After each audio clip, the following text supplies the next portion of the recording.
Entry 1. The delegation will meet for the first time today. I'm keeping this record as ordered, though I don't see the point. The humans aren't exactly reclusive, but the hoops they made themselves jump through before they even returned our first contact message were absurd. I heard secondhand that they nearly went into a civil war over the possibility of our message being bait for some sort of trap. Are they just naturally paranoid, or have they run into some other species of non-humans that gave them trouble? I rather suspect the former. Their military, for just having one star system, is pretty numerous. Entry 2. The humans sent up some civilian diplomat instead of a military leader. I was surprised. They seem to value martial prowess fairly highly, so why do they have a civilian leader?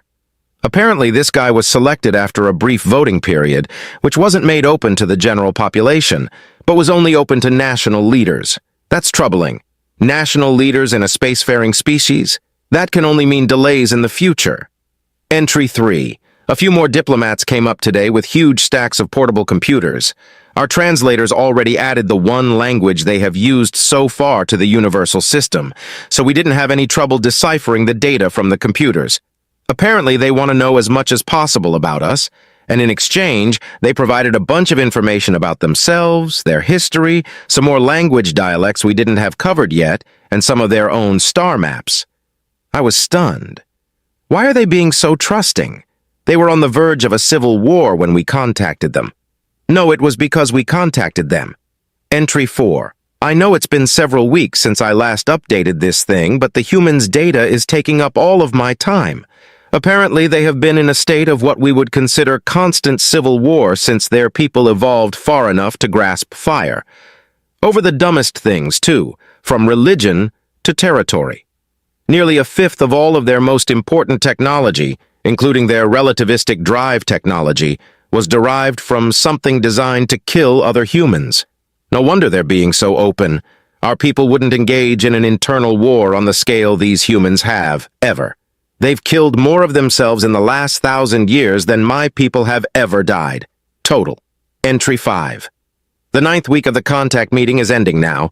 The reactions from the humans on their worlds have been more interesting than all the data they gave us by now. They're starting to get back to routine. They have their own planet, another planet, and about 5 moons in their system colonized to some degree, and each has a distinct culture and way of life. The reaction on each when we made contact was the same. They flipped out and their peoples were seized by everything ranging from panic to joy. But now, their reactions have stabilized to the extent that I don't think we're going to get a reaction out of them unless we create some further provocation. The most read news articles on their electronic communication networks are more about domestic problems and entertainment and their economies than they are about us. Are humans just more comfortable in routines, or are they frustrated with our lack of diplomatic progress? I'm confused. The humans I've met seem unconcerned, but I know the ambassador from our people is getting worried. Entry 6. I'm relieved. The human ambassador met me personally today, informally, here on the ship. He said that he could tell that I was getting worried about the negotiations, and he wanted to address me personally. I asked how he could tell I was worried when he had only met our species for the first time less than 100 solar cycles ago, and he replied that it was all part of being a diplomat. I stated outright that I was confused by the seeming lack of disruption on the part of the people below. He said that there were plenty of people who were disrupted, but that most of the humans in the system had already decided to wait and see what the outcome of the negotiations were before doing anything. After all, he said, even if my species becomes an active member of the galactic community, most humans will stay right here, living their lives.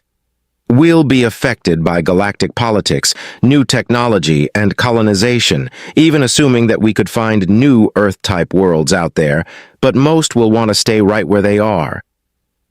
I asked him how he could say that when so many of his people had colonized the rest of the system, and he laughed. I think. It's completely different when you can see Earth out your window. Entry 7. Things have picked up so much. We got our translators working to the effect that nuance of speech, not just content, can be translated appropriately. The human ambassador's speech and conversation were suddenly so much clearer. To his credit, he told us that he had been refraining from common speech, slang, and aphorism as much as possible.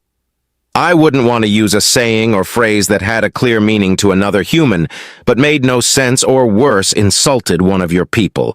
Now I can speak freely.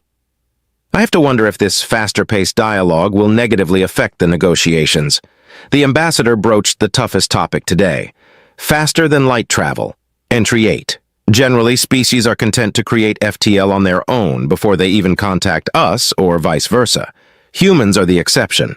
They colonized their entire star system with 7 inhabited bodies and over 1,000 mined, explored, probed, or mapped bodies with no habitation in their system. So much of their population lives in their orbital platforms that their own homeworld barely even supports 2/3 of their species. They did this without FTL. Clearly, the fact that they have reacted peacefully to our presence rather than precipitously fighting or ignoring us indicates that they are mature enough to handle faster-than-light travel. But I am privately concerned. One of the human diplomats has already begun copying our speech and movement patterns. I found myself opening up to him without even realizing it until afterwards. He must be doing it on purpose to set us at ease.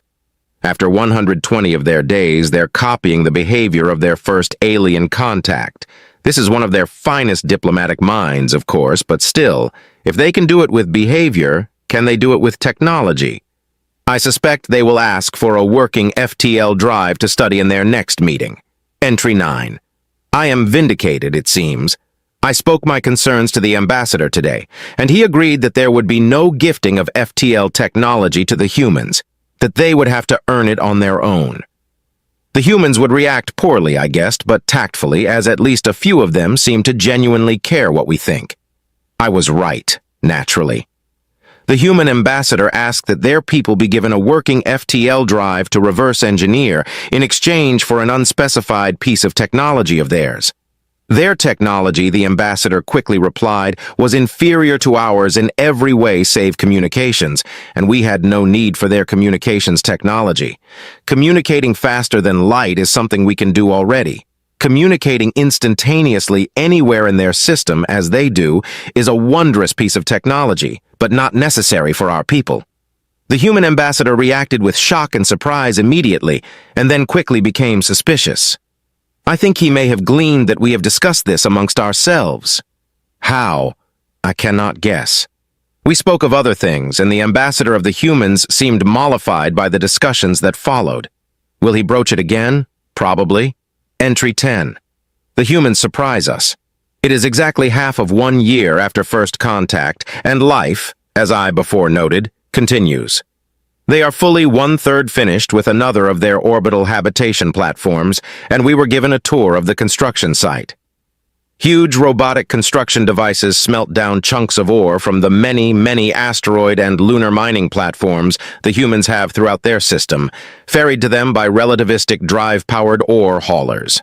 The slag is then fed into their forges and reduced to elemental purity, and the refined ore is then crafted, still in space, into modules, which are then attached to the frame of the space installation. The elemental slag is mostly hydrogen, oxygen, nitrogen, and silicon in this system. They use these things to make air and computers, apparently, which are then used in the construction of their platforms. I am astounded. They have created the most efficient industrial complex we have ever seen, by necessity. They lack FTL, so in the absence of easily reachable resource deposits that they can mine on their colonies, they simply process asteroids into something useful. Another reason to deprive them of FTL? If they can prosper in such paucity, how will they react to plenty? Entry 11, disaster. One of the probes that the humans use to drag the ores they extract from their asteroid belts slammed into our ship today. Our force fields held, but the drone was wrecked beyond repair, and the asteroid deflected towards Earth. It now moves only a few times faster than the speed of sound, leisurely by space travel standards, but it is colossal. It will depopulate the part of the planet it hits, surely. I am told that the probes and ore haulers use a computer guidance system to slip into Earth orbital slots with their payloads, where the ores are removed by the pace and need that the human construction schedule dictates. If we had not been in the path of these probes, this would have never happened. The humans provided us with a copy of the ore haulers' schedules to avoid just such a calamity. How did this happen? What will happen to Earth? Entry 12. We have come to a conclusion. The crew and diplomatic staff have decided that we will divert the asteroid into the Earth's sun, using our own ship to provide the stopping mechanism. Our fields are not recharged. The impact will kill us. We are not committing lightly, fully. Half the crew said that we should abandon the humans to their fate and continue on negotiating. Some of the rest said that we should do all that we can without destroying ourselves. But I and the ambassador disagree. We did this. Our misgivings about their technological level aside, the humans should not be driven to near extinction by their own first contact. Entry 12. Addendum. Bizarrely enough, all is well. The asteroid nearly hit the planet when the humans took matters into their own hands. We had maneuvered our ship into the path of the asteroid, ready to deflect the massive thing with our own ship, if need be. We did this. This was our fault.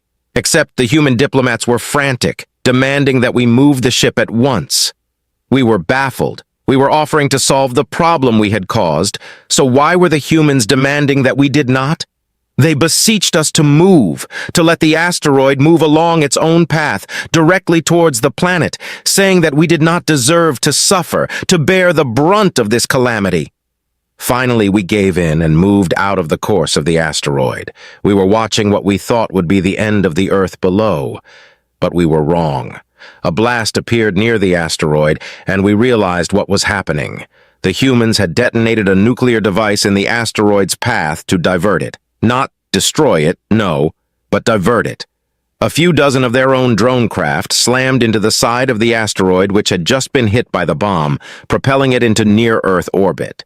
The human ambassador actually took me aside and explained that they had a contingency set aside for just such a catastrophe, dating back to when they had first created the mining drone and ore hauler network.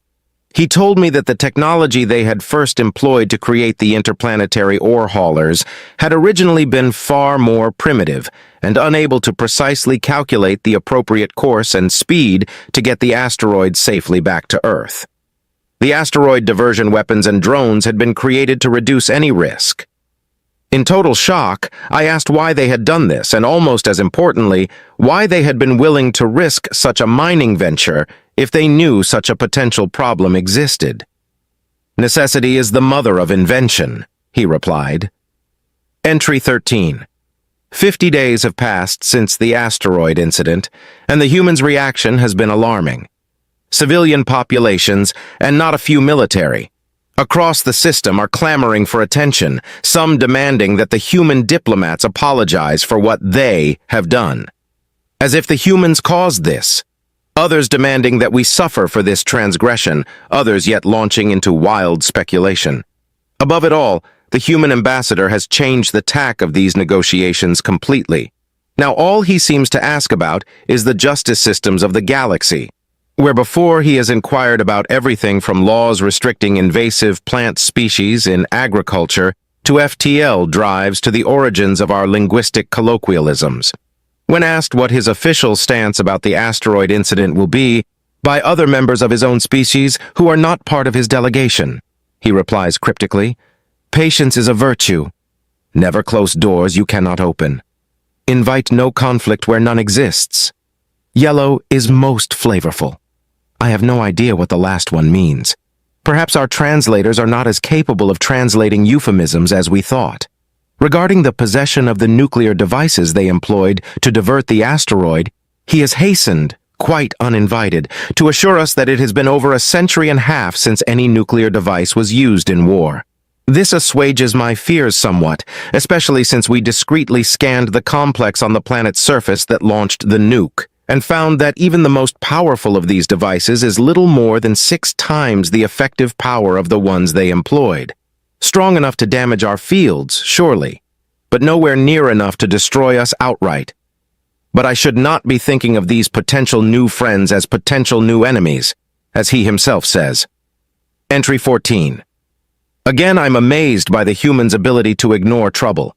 It is now 250 days after first contact, and the human media has actually greatly reduced their mention of us and the asteroid incident. They are now beginning to return to what I am told, with vast disgust, interestingly, by the human ambassador is the norm for their media, music, banal daily news, and what I think may be some form of medical treatment aimed at those who suffer reproductive isolation. The fact that, in less than a year, the human species has been exposed to alien life and nearly been wiped out by the carelessness of said life seems to have been absorbed by the population with a genuinely amazing degree of blasé acceptance. I understand we will be going on a tour of Earth itself tomorrow, though in full bodysuits naturally. We will have to be. Their atmosphere is breathable, of course, but their sun is so much more radioactive than ours in the spectra of ultraviolet and radio that to not wear suits would be downright stupid. Our own ambassador told me that he thought it was to prevent any sort of insult, but I was not sure. Some of the human ambassadors seemed outright angry at our presence, and several were apparently restrained from outburst only by their peers' angry gestures. I think it has something to do with the nearly groveling request the human chief ambassador gave to us on the very first day, not to even decrypt, let alone translate, a single one of the millions of messages sent to our ship, directly or otherwise, that did not bear his signature. Entry 19. 300 solar days have passed since the humans replied to our communications. We hold meetings on their planet as often as we do in space now. I am pleased by this, in all honesty. There is a strange appeal to these people that was simply not there when we first met. One particularly unguarded conversation with a human diplomatic aide produced an interesting result. The young woman said that she and many others were raised on fiction involving humanity playing the defender against unexplained or meaningless alien invasion, or playing the victim of some horrible, incomprehensible force of destruction, and the thought that life beyond their own system would be friendly and share the virtue of self-sacrifice was a vast relief. I had never considered this. Most species in this galaxy, we find, are very open with us immediately, or at least after a very brief period of distrust. These people did not trust us beyond discussion until we had offered our lives to save their planet, yet it seemed that we had achieved more in that act of proposed sacrifice than we had realized. These humans do, however, place too much emphasis on propriety for the sake of propriety. I do hope this woman does not come to reprimand because of our entirely unofficial exchange. The ambassador of the humans has certainly been making more and more of an effort to control what we see and hear of these people the more time we spend with them. Entry 20. I understand fully now why the human ambassador was trying to restrict our communications. The ship's crew, not a part of our diplomatic efforts, have been covertly compiling and translating vast amounts of the messages directed to our ship, without our approval. We have been exposed to their indirect communications, of course. We discovered them through the presence of their first radio transmissions, after all, and we have tapped their system-wide information networks, but the unauthorized communications directed to us, specifically, have been politely ignored and untranslated, thanks almost entirely to the human ambassador's fervent pleas. The crew of the ship, however, have found that some of these signals contain messages of such hate and vitriol, such murderous rage and terrorized accusations, that had I not spent over 300 local days immersing myself in their culture, I could have mistaken it for a declaration of war. The human ambassador has much to answer for. Entry 21. The human ambassador was confronted over the messages we have received today. I asked him to meet us aboard the ship, not our own ambassador, such as to put him at ease. He met us without his various aides and diplomats, with nobody but him, his second, the ambassador, the ship's captain, and me present. We tried a tactic that I suggested myself, placing transcripts of the communications before him with no comment. He picked them up, curious, and riffed through them, displaying a chemical reaction that drained much of the blood from his face. His second could stand to look at the communiques no more than he. He looked through a few pages before seemingly getting the gist, dropping them on the table and looking at us blankly. Our ambassador asked him what he had to say on behalf of the people who sent the messages, and he replied only after a few seconds of staring at the table. I wish they did not exist. Imagine the room, the three of us, sitting across from two human diplomats who looked so nervous they could have been taken for gravely ill. Not one of us even saying a word. I do not know how long we sat like that. Finally, the ambassador asked the obvious, just to ensure no meaning was lost. The people, or the messages? The people, the ambassador replied sadly. People so afraid of what they're unfamiliar with that they hate it. It's an instinct we should have shed by now. Entry 22. The human ambassador seemed disarmed, even resigned. Why should he not be? He had been caught in a lie of omission. The ship's captain spoke next. Some of these people are threatening violence against the diplomats under my protection.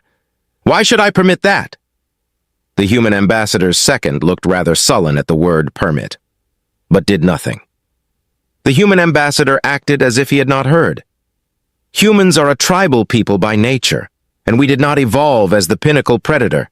So we treat cultures we have not experienced and potential threats we have not faced before with great skepticism. Why do you think we suddenly allowed you to visit Earth after the incident with the asteroid? You showed a virtue we share, willingness to sacrifice. It's easier to relate to someone who acts like you. Then why did the hateful messages not cease entirely? I asked. The human ambassador shook his head. Because, sir, the human race is a fractious one. We do not think with one mind or share one opinion. Why do you think we still have the United Nations around? The more humans there are in a room, the more inevitable the disagreements are. He actually smiled. It's about the only thing that makes normal human diplomacy bearable. The educated mind likes nothing more than a disagreement. But these messages are not invitations to a debate, I pressed. Some are open messages of hate. And many humans are stupid, the human ambassador replied with disgust. Products of intolerant upbringing or ideology. Suppress them then, the captain said with equal disgust. Never, the human ambassador said with sudden vigor.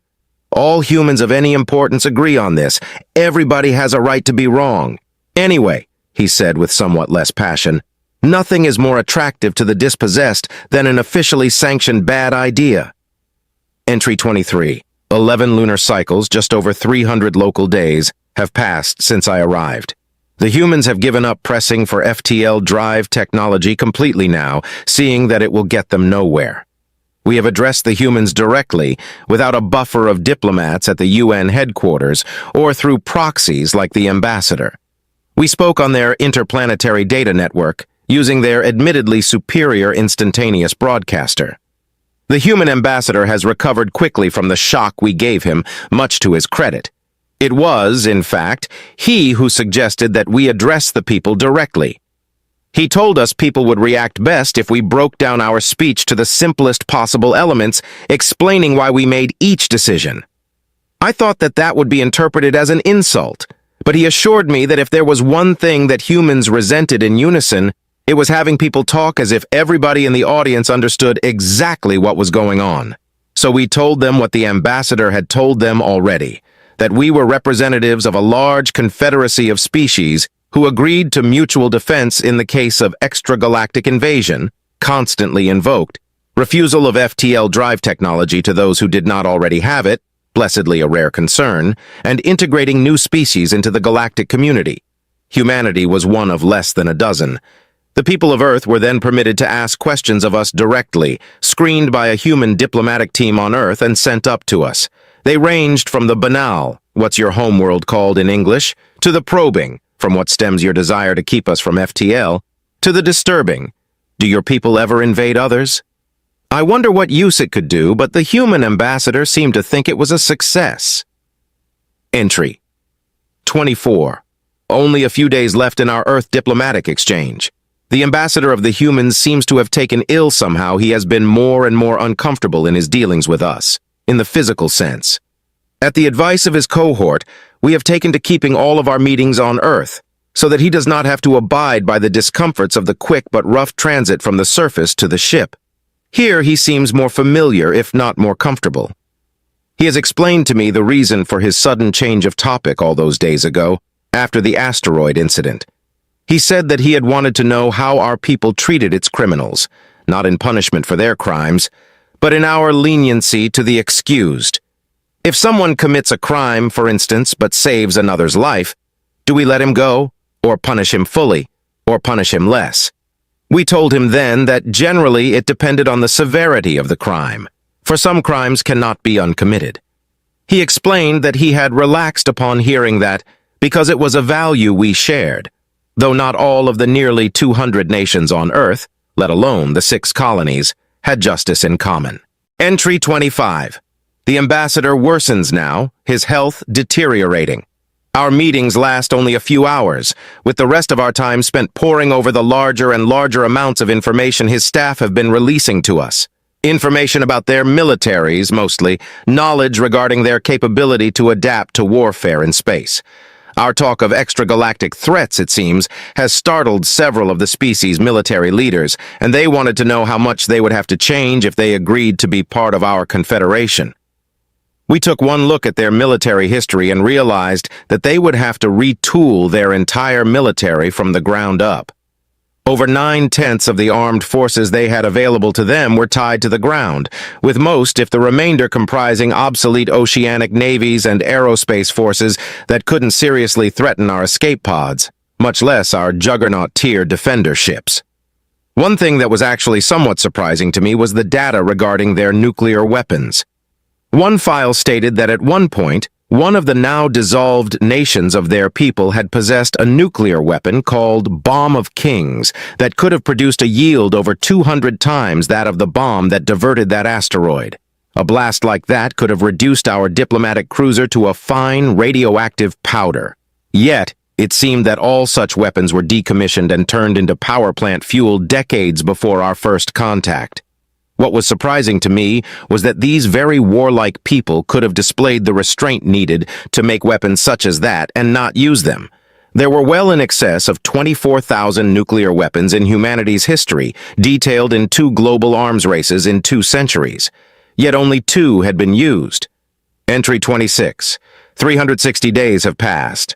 The human ambassador is dying. Neither their own medical technology nor ours, even if offered, could save him. He is suffering from a massive, systematic organ failure that his staff has privately informed me to be symptomatic of heavy metal poisoning. I am in shock. How? Why? We have done no such thing to him. The hate-filled messages aimed at us from the surface have not changed in volume or content either. So who has done this? Entry 27. The human ambassador has contacted me privately from his deathbed. Not the ambassador, not the captain, me. He has told me privately that he knew he had been poisoned when he had taken us on one of our tours of the United Nations, when someone had slipped a poison in his drink. He hadn't figured it out until his doctors had told him roughly what day it had occurred, and had no idea who, specifically, was responsible. He told me to contact the ambassador and captain on his behalf and tell them, and instruct them to tell nobody else.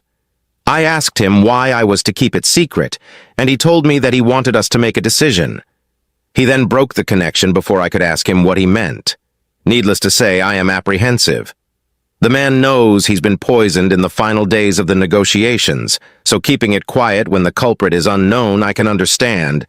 But why would he distrust the rest of our crew and diplomats? Had he suspected us, he would never have told us.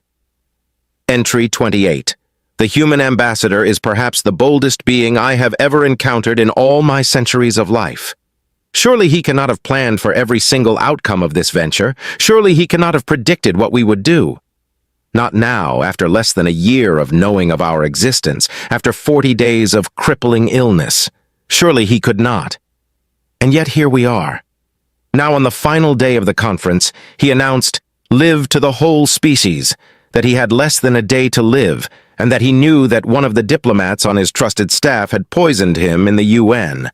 He then cut the 3 of us into the transmission, streaming from the bridge of our ship. I can only thank goodness that we have been in front of live humans beyond the diplomatic corps so infrequently, else they would have seen our shock and horror at the sudden recording. The human ambassador then went on to state that he had told the aliens, had told us, that he knew that we were innocent, and that it was time for us to make a decision. Entry 29. He said that if humanity was to become a trusted and valuable member of the galactic community, capable of upholding the responsibility of the Confederacy's laws and mutual defenses, that we had to do the same. We had, he said, the means of depopulating Earth right before us. The asteroid we had accidentally diverted towards Earth. He smirked through the drugs and pain and said that trust was a two-way street. We needed to be able to trust humanity, but humanity needed to trust us. And so, I leave it to you, my faraway friends, he managed, to render unto us the just deserts of this betrayal. I trusted. You can inflict the punishment of the arbitrary, dropping an asteroid on our entire population, almost certainly killing the one responsible, and demonstrating what humanity has in excess, or you could not, and demonstrate what I think I see in you. He cut his channel. Entry 30. There we sat, 3 aliens before the entire human species. I couldn't see them, but I could see their world. An entire planet, 10 billion people, with 3 aliens controlling them all. Every single one of our communications channels, from radio to data stream to the instant cast relay we were using to broadcast, was active, with unheard hails from across the solar system. 3 aliens and a year of diplomacy to decide the fate of a species. The ambassador broke our frozen state of shock. Choosing his words carefully, he spoke to the instant cast. We have just seen the closest thing to a human leader killed by one of his own aides. This reflects rather poorly on your species' ability to think ahead. You have had 2 periods in your history when you collected nuclear weapons, in case you might have had to use them. Half of your people live in untenable squalor, the other half travel the planets. He leaned forward, obviously dreading his next words. I have read your history, steeped in blood. Your own ambassador admitted in shame that tens of thousands of communications, with which we have been bombarded since we arrived, represent a substantial portion of your population and their mindset.